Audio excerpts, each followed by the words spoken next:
الخيري. مدرب ناجح؟ انا اقول ان شاء الله انه مدرب ناجح، يعني اي مدرب ما تقدر تحكم عليه بالنجاح والفشل الا لما ياخذ التجربه معك، لكن اقول اسم ناجح، يعني الاسم ناجح، لكن ممكن ينجح معك وممكن ما ينجح. والله اول مره لا بس استاذي، يعني بعد مباراتين يعني اطلق عليه هذا الحكم وفاز من الاتحاد على الاتحاد. لا بس لا لحظه والله مع التبرير. عمر انا ابغى جوابه. ابغى جوابه. قال التبرير هو قال التبرير. ما فاز يعني على الاتحاد، مو هو مدرب الفريق في مباراه الاتحاد. يعني انت اللي قلت مو انا. انت قلت انا ما قلت، انا اقول لك عاقب مباراه الاتحاد، هو جاء وحاضر مباراه الاتحاد في المنصه، ما مسك الاتحاد ولا له علاقه بالاتحاد. مساء الخير يا ابو ريان. هلا والله، مسك الله بالرضا والعافيه. اولا حقيقه انا قرات لك تصريح فعلا كنت تنتقد فيه اتحاد كره القدم وهيئه دوري المحترفين على تاخير وبدون مجامله هذه الشجاعه منك. كثير من رؤساء الانديه اللي مو اعضاء في اتحاد كره القدم يعني ما شفنا احد ظهر منهم وطالب بحقوق انديتهم، ورغم ان هذا يعرضك لاحراج في اتحاد كره القدم، وان كنت ترى ان الحق ما في حرج، ولكن هل ذهابكم للامير نواف بن فيصل الان يعني نادي التعاون لوحده ولا مع انديه ثانيه اخرى؟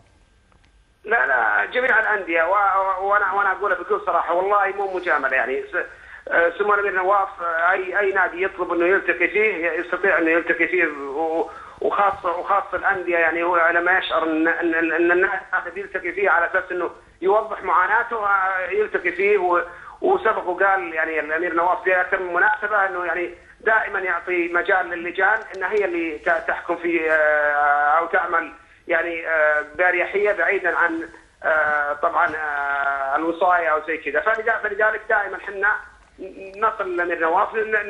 لا انا بتكلم عن معاناتنا والوضع اللي احنا نعيشه والامور اللي والمخاطبات اللي بيننا وبين الاتحاد السعودي لكره القدم. ابو ريان بدون معاناه، هذه حقوق الانديه وانتم احد الانديه. بلا شك انها حقوق، لكن حقوق اذا ما اتت بوقتها اكيد بتكون معاناه. معلش انت استعجلت الاجابه، وهذا سؤالي الان. يعني يجب ان تكون هناك اليه. عضو في اتحاد كره القدم، واتحاد كره القدم هو الجهه اقولها بصراحه يعني اللي المشرفه او المظله الرئيسيه على هيئه المحترفين. فيفترض أن يكون هناك آلية تلزم هيئة دوري المحترفين بصرف مستحقات الأندية. خاصة أني قرأت تصريح خطير جدا للأستاذ حافظ المدرج الأسبوع الماضي، يقول على الأندية أن تحمد ربها أن نعطيهم الآن شيء، يعني في سنوات ماضية ما كانوا يأخذون شيء. إحنا الآن يقول عندنا الأهم من دعم الأندية إن نقوي أو نؤسس لبنية تحتية في الملاعب، رغم أن هذا مو يفترض أنه ما يكون من دخول الأندية ومن داخل الأندية. هناك في عقد رعاية زين، وهذا موضوع تكلمنا فيه كثير. لو كانت لديكم قوة، لو كان لديكم صوت قوي في الأندية، ما كان احتجتوا إلى مراسلات واستجداءات وخطابات، كان طلبتوا بحقكم، ويجب أن تأخذوا حقكم بأي طريقة كانت. جميل. احنا طبعا لما نطالب بحقوقنا، احنا حقيقه نطالب بحقوقنا لما نعيش معاناه معينه، يعني امام لاعبينا، امام العاملين، امام الاجهزه الفنيه، يعني امام التزامات المعسكرات النشاطات، كل هذه الامور. حقيقه انا ودي اروع عن جزئيه بسيطه. العام الماضي لما جانا 10 ملايين من يعني مكرمه من خادم الحرمين الشريفين، اكيد انها نفست على الانديه بشكل كبير، وقدم نادي التعاون يعني مستويات جدا مميزه، بدلا من رئيس النادي ما يبحث عن الماده يعني في كل مكان، ويحث اعضاء الشرف على الوقوف معه ودعمه في الماده. اكيد بلا شك ان لما تكون متوفره الماده يركز على الامور الفنيه، يركز على ترتيب النادي بشكل جيد. وبعدين ناهيك النادي التعاون يختلف عن يعني كثير من الانديه، انه المنشاه الرياضيه الموجود فيها يعني ما تتعدى يمكن تقريبا 24,000 متر، ما تجي ولا مساحه ملعبين رئيسيين، يعني كل هذه الامور يعني في صعوبات كبيره يعني نواجهها في النادي، لا على مستوى الفريق الاول ولا على مستوى الفئات السنيه. جميل. داخله بال 22 مليون. كيف؟ العشرة الموسم الماضي. لحظه. ايه داخله. هو قال 22 مليون الموسم الماضي. داخله. طبعا عشان اكون صريح معك، في من ضمن 22 ديون سابقه موجوده في النادي، تم سدادها. عمل نادي صحي موجود في النادي، عمل للفئات السنيه يعني غرف تبديل الملابس، اشياء كثيره يعني قاعدين احنا نعيد البنيه التحتيه من جديد. يعني تتصور ملعب له 40 سنه اكيد او اكثر وبني بجهود ذاتيه، يعني وش بيصير يعني؟ سيدي انا الوقت يدركني، لكن في نقطتين لابد اتوقف عندهم. يعني اولا مره اخرى بعود لك الى نقطه المدرب.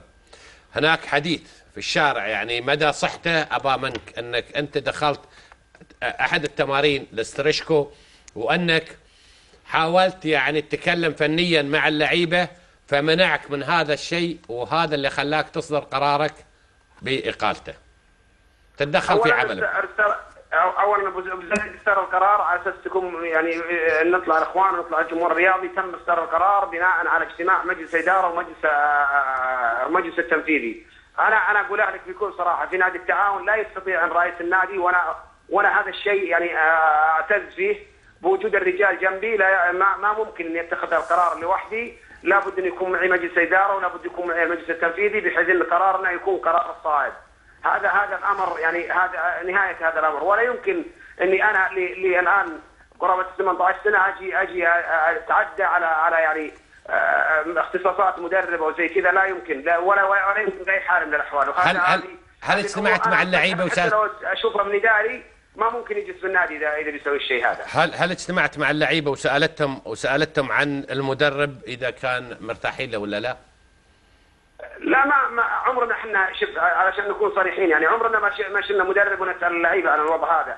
احنا عندنا تقييم فني وعندنا اداريين هم لاعبين سابقين موجودين بالنادي قبل فتره مثل احمد السكاكر طبعا سعيد الاحمري وايضا عبد الرحمن ابو الخيل كمشرف كره قدم. هم من رفعوا لنا التقرير بعد تقريبا مباراتين، رفعوا لنا التقرير وبينوا لنا ان المدرب ممكن ترى احنا يعني نواجه ممكن صعوبات كبيره مع المدرب لان المدرب حقيقي يعني كان اختيارنا قد يكون ما كان اختيار الصائب بهذا التوقيت بالذات يعني. جميل. اخيرا يمكن الاستاذ منصور البدر قبل شويه تحدث في لنا كلمه وقال ان هناك من عرض عليكم يعني احد الانديه انكم تجيبون حكام لمباراتكم مع الاهلي على ان يتكفل ذلك النادي بتكلفه الحكام الاجانب. مدى صحه كلام ابو بدر؟ لا هذا صحة اللي ينشر في الجريدة، أنا نقلته عن جريدة يا أبو زيد. نقل عن جريدة معلش. نقل عن جريدة. تعرف أنت كل ما يكتب عبر الصحف يعني يكون صحيح يعني بلا شك أن هذه الأمور غير صحيحة ولا أعتقد أن نادي التعاون بحاجة أن يجي نادي يقول له يعني اطلب حكام أجانب. احنا مثل ما رأينا أنه ضرورة الحكام الأجانب جلبنا حكام أجانب. ما احنا بحاجة أحد. بتطلب ولا حكام أجانب هالمباراة؟ راحت لا ما احنا طالبين حكام اجانب ولا فكرنا يعني باي يوم من الايام ان نطلب حكام اجانب اولا واخيرا ولا اعتقد ان رجالات نادي التعاون يقبلون او جمهور نادي التعاون يقبلون ان احد يملي عليهم بجلب حكام اجانب. جميل. الموسم القادم التعاون في دوري زين؟ باذن الله تعالى اكد لك ان شاء الله باذن الله تعالى نادي التعاون الموسم القادم بدوري زين، وان شاء الله باذن الله تعالى نبذل كل ما بوسعنا بأن يكون إن شاء الله نادي التعاون في دوري زين. كلمتي لجمهور النادي ورجالات النادي بإذن الله تعالى نقف يعني يد واحدة. وأنا متأكد العام الماضي يعني ترى العام الماضي ما فرق بين مستوانا السنة هذه والعام الماضي. العام الماضي ما تحسن وضع التعاون إلا في الثمان مباريات أو الثمان جولات الأخيرة، وإن شاء الله نتطلع أن يتحسن المستوى في الأيام القادمة. وخاصة أجرينا عدد من التعاقدات إن شاء الله اللي نتطلع أن تضيف للنادي الشيء الكثير وتعالج المراكز اللي كنا نعانيها في الايام السابقه. نتمنى لكم كل التوفيق. طبعا الاستاذ فهد المطوع رئيس نادي الرائد يعني تفائل وقال من خلال البرنامج هذا ان الرائد باقي في دوري زين. ايضا المهندس محمد السراح رئيس نادي التعاون قال ان باذن الله باقي في دوري زين. نتمنى لكم كل التوفيق. مهندس محمد السراح شاكر لك مداخلتك. وانا شاكر لكم